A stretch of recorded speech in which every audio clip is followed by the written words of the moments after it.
Hello and welcome to today's Sunday Soul Snack. If you want it, you have to become it. So most people think they have to wait for permission, for wealth, for love, for purpose. But the truth is, we don't get what we want. We get what we choose. People say they want to change, more love, more money, more peace, more freedom, but continue to show up as the old self. And yes, today we're talking about embodiment. So you can't call in your next level while still acting and speaking and thinking from your old frequency. So there's a gap between what you want and what you'll receive. And that gap is the embodiment, your way of being. So think about this. Desire without embodiment is spiritual procrastination. Because without the embodiment, all we're really doing is playing, possibly even escaping, right? You could do all the rituals, get all the candles, all the crystals, but if you're not embodying the results, embodying the version of yourself that will materialize that, all you're doing is feeling good in the moment and playing. And now I'm not poo-pooing on manifestation rituals. They can be really fun, they can be effective, but it must also be met with embodiment. So what's actually happening when we're doing some kind of ritual or visualization, we are fueling our frequency, right? We're feeling good, we're believing it could happen, and that's an important piece of the puzzle. And there are lots of different rituals and practices, and obviously some of them include more embodiment than others. I would say the ones that are most effective are the ones where we're not only visualizing the outcome or calling in the outcome, we're also preparing for the embodiment. We're calling in the traits that we need. And the most effective way is over the course of time. For me, I love doing affirmations. I love listening to brainwave entrainment. And I love doing these daily practices over a period of time because I feel like doing those things like affirmations, journaling, the Mind Trainer Pro, brainwave entrainment, those things over time will create these rewires in your mind. Of course, I will also do plant sacraments sometimes, but when I do those sacraments, even when it's for an end result, I'm really focused on the embodiment, having the clarity, having the open heart, having the focus, having the reset that I need, creating the new neural pathways I need to get over a particular plateau. And so just that embodiment is so crucial. We create with our minds, right? Our thoughts, our words, our beliefs create a ripple effect that could either repel or attract experiences to us. And that's why it's so important to shift that if we want to create a shift in our lives. So I could tell you about a time when I was kind of struggling with this, and I'm going to go back to like 2017, 2018, and at the time, I was really afraid to be on my own. I didn't think I could handle it. I didn't think I could be responsible enough to hold that, and so I was kind of going from person to person in like a mutually beneficial support type thing. And it just wasn't working out left and right. And I ultimately, one day, ended up in a domestic violence shelter. And when I went to the domestic violence shelter, something hit me. Like the first day, I needed to acclimate and adjust a little bit. The second day, I was like, okay, I have to shift this. Like, I never want to rely on anybody ever again. Like, I wanted the things like the freedom and the independence and all that, but I wasn't taking the leap. I wasn't thinking in a way that would produce that. I wasn't taking the actions. I wasn't believing it were possible either. Yet I was continuously finding myself in these places where I needed to make something happen. And so that night I did something I had never done before with gusto. I went to every hospitality place I could find on the strip that I lived on, and I said, do you need help? Can I start tonight? I'm really motivated to start working, and this seems like a really cool place. And by the end of the night, I had a job. It was a Tuesday. I started on Thursday. I had a job working at a bar, and that built me some confidence, and it helped me compound and start thinking about myself and things. The self-esteem is so important. a little bit differently, believing that I could do something to change things.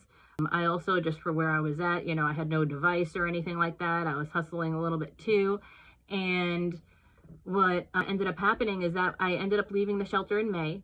And by October, I had my own 2-bedroom apartment, vehicle, and things were really in a nice flow. And it ended up, those next 2 years were like the best 2 years of my life. It was really awesome. I started having a lot of freedom. I had plenty of wealth to play with. And, I had been so hurt actually that like I didn't want anybody in my life, but I had people in my life that wanted to be in my life anyway. And so, it was something that like I didn't want, but I wanted. And it was a very triumphant materialization during that time.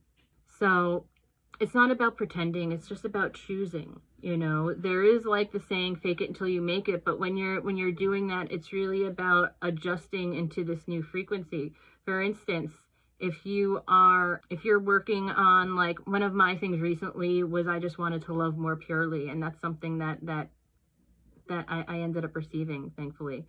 And so when you're trying to love more purely and see things from more of a scope of oneness, there are times, and let go of judging and things like that. There are times when I catch myself in interacting and judging, or scrolling on social media and judging, and you have to kind of or I had to flip things around, and that's not me faking it, that's me doing the work, and there is kind of like this transitional point where sometimes you're embodying and sometimes you're not, to different degrees, and that's fine, that's okay. So I want you to reflect on something. Think about what it is that you want to materialize right now, and then think about the version of yourself that would receive that. Now imagine they walked into the room. What would they be doing, thinking, or believing differently than you? How would their words be different than how you speak today? Think about that for a minute. So I'd love for you to pick one desire, whether it's love, wealth, peace, and think about, what version of me already has this? What would they be thinking, saying, doing as they move through the day? You want to consider your posture, your tone, your body language. It's 7 Habits of Highly Effective People. Talks about begin with the end in mind, and this is a really great exercise, and some people are uncomfortable with it, but it's really a powerful exercise, and so I want to share it with you. And that's when you kind of visualize yourself in the future, and you're in this place, and then you're in this funeral home, and you look, and it's your funeral, and then you see people mourning you, and you see 4 powerful figures in your life that are making a speech. I believe, I hope I get this right because it's been a while. One is a coworker, one is somebody who served with you in the community, one is a family member, and I think the other one is a friend. And you imagine what you would want them to remember about you. For me, this exercise was really illuminating because I found the things that I wanted to be remembered by, I wasn't exactly embodying all of them. And so it really prompted me to take a closer look at myself and what I wanted to create, because what that did is that it showed me the places in which I was lacking for what I wanted to create, I wanted people to remember me as funny, easygoing, vibrant, the person who's always ready to help out, the person who can be a little tough sometimes, but with a wink and a nod and a joke, super easygoing, always bringing light into the room. And, even now and at the time, there's it's an ongoing process to reach that vision of myself even more and more, as I let go of the conditioning, as I let go of the traumas, as I let go of old habits and replace them with much better ones, and create a life for myself that allows me to be the embodiment that I wish to be, the person that will create and materialize all the wonderful things that I want to create and materialize. So I hope this soul snack was super yummy for you guys. If you have enjoyed this, like, comment, give me a follow if you're not following already, subscribe. If you know anybody who would benefit from this, please share it with them. And also, I'd love to hear from you in the comments, but I would also love to hear from you in the DMs. If there's something that you're trying to materialize and making some changes, tell me about it. My line's open. I love you all, and I wish you a wonderful, wonderful, wonderful week. I'll be back on Thursday. I'm going to do the first long Thursday podcast this week where I'm going to be sharing my journey, and it's a powerful one. So you're not